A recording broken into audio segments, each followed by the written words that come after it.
एक बार चीन के एक हिस्से में एक बहुत बड़ा मठ था, जहाँ लगभग 500 भिक्षु रहते थे। वो सभी अपने गुरु के मार्गदर्शन में खुद को जानने का अभ्यास कर रहे थे। एक दिन एक लड़का उस मठ में शिष्य बनने के लिए आया। उसने गुरु से कहा, गुरुजी, मैं खुद को जानना चाहता हूँ। मैं सच की तलाश कर रहा हूँ। मैं पता लगाना चाहता हूँ कि सच क्या है। गुरुजी ने उसकी ओर देखा और कहा कि अगर तुम सच जानना चाहते हो तो तुम्हें अपना पूरा जीवन दांव पर लगाना होगा। सच को जानने में तुम्हारा पूरा जीवन लग सकता है और फिर भी इस बात की कोई गारंटी नहीं है कि इस जीवन काल में तुम्हें सच का पता लगेगा या नहीं। क्या तुम इसके लिए तैयार हो? लड़के ने कहा, गुरुजी, मैं यहाँ पीछे मुड़ने के लिए नहीं आया हूँ। मैं इसके लिए तैयार हूँ। गुरुजी ने कहा, अगर ऐसा है तो एक काम करो। इस मठ में 500 भिक्षु हैं। तुम उनके लिए चावल कूटने का काम करो। बस सुबह से शाम तक चावल को कूटते रहो। जब तुम थक जाओ तो सोने चले जाओ और फिर अगली सुबह उठकर चावल कूटना शुरू कर दो। इसके अलावा कुछ और मत करना। किसी और चीज के बारे में मत सोचना। बस इस रास्ते पर चलते रहना और दोबारा मेरे पास मत आना। जरूरत पड़ने पर मैं खुद तुम्हारे पास आऊंगा। उस लड़के ने गुरुजी के आदेश का पालन करते हुए चावल कूटना शुरू कर दिया। उस मठ में 500 भिक्षु थे। उन सभी को समय समय पर भोजन की आवश्यकता पड़ती थी, इसलिए वो सुबह बहुत जल्दी उठ जाता था और देर रात तक चावल कूटता रहता था। जब वो थक जाता तो उसी कमरे में सो जाता जहाँ वो चावल कूटता था।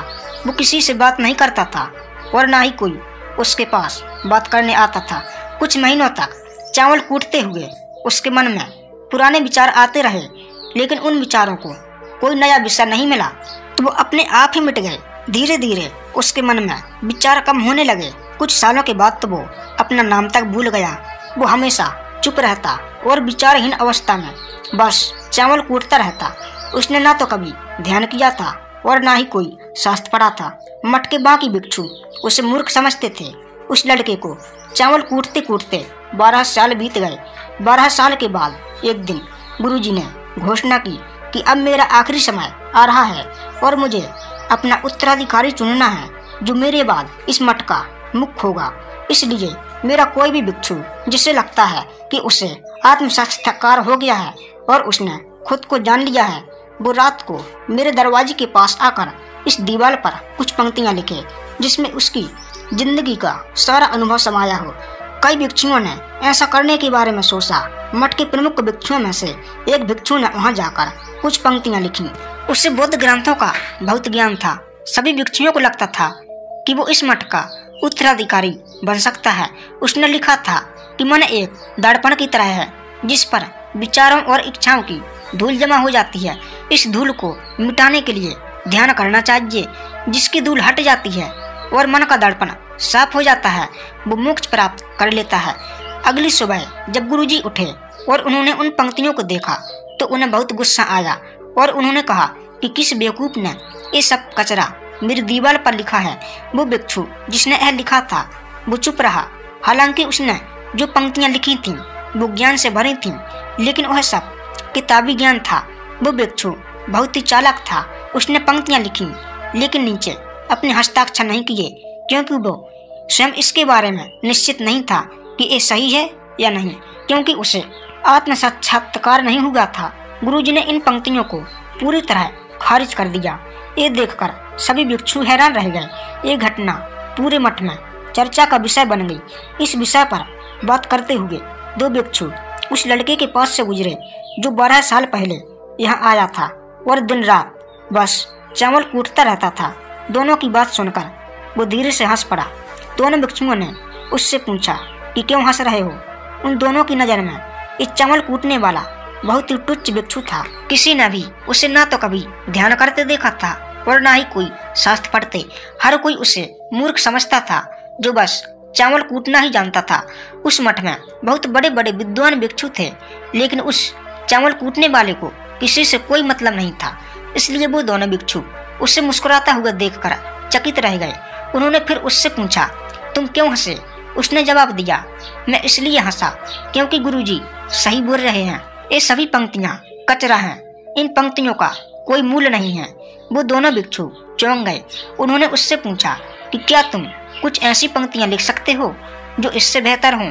चावल कूटने वाले ने जवाब दिया, नहीं, क्योंकि मैं अनपढ़ हूँ, लेकिन हाँ, मैं कुछ पंक्तियाँ कह सकता हूँ, और अगर तुम उन पंक्तियों को लिख सकते हो तो मैं तुम्हारे साथ जाने के लिए तैयार हूँ। उन दोनों भिक्षु ने कहा, ठीक है। वो गुरुजी के कमरे के पास गए और चावल कूटने वाले ने कुछ पंक्तियाँ बोली और दूसरे भिक्षु ने उसे दीवार पर लिख दिया और उन पंक्तियों के नीचे लिख दिया, चावल कूटने वाला। उन्हें लगा कि गुरुजी इस पर भी गुस्सा करेंगे। जो पंक्तियाँ उसने लिखने के लिए कहा था वो बहुत अद्भुत थीं, और वो पंक्तियाँ थीं, मन तो बस एक भ्रम है, ना तो मन है और ना ही मन का दर्पण, और जब मन ही नहीं है तो धूल कहाँ ठहरेगी। जो ये जानता है वो सच को जान गया।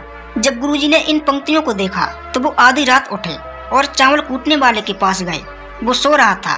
गुरुजी ने उसे जगाया और कहा, ये लो मेरी छड़ी और मेरे वस्त्र ले लो, आज से तुम मेरे उत्तराधिकारी हो। लेकिन अभी इस मठ को छोड़कर दूर चले जाओ, क्योंकि इस मठ में बहुत सारे विद्वान भिक्षु हैं जो खुद को तुमसे श्रेष्ठ मानते हैं। वो तुम्हें मार देंगे, क्योंकि वो इस बात को बर्दाश्त नहीं कर सकते कि एक साधारण सा चावल कूटने वाला हमसे ज्यादा विद्वान निकला। तुम्हें वो सारा ज्ञान हो गया है जो मुझे है, और तुम्हें यह केवल चावल कूटते कूटते हुआ है। और मुझे पता है कि तुम जहाँ भी जाओगे लोग तुम्हारे पास आने लगेंगे, क्योंकि जब कोई फूल खिलता है तो उसकी महक हर तरफ फैलने लगती है।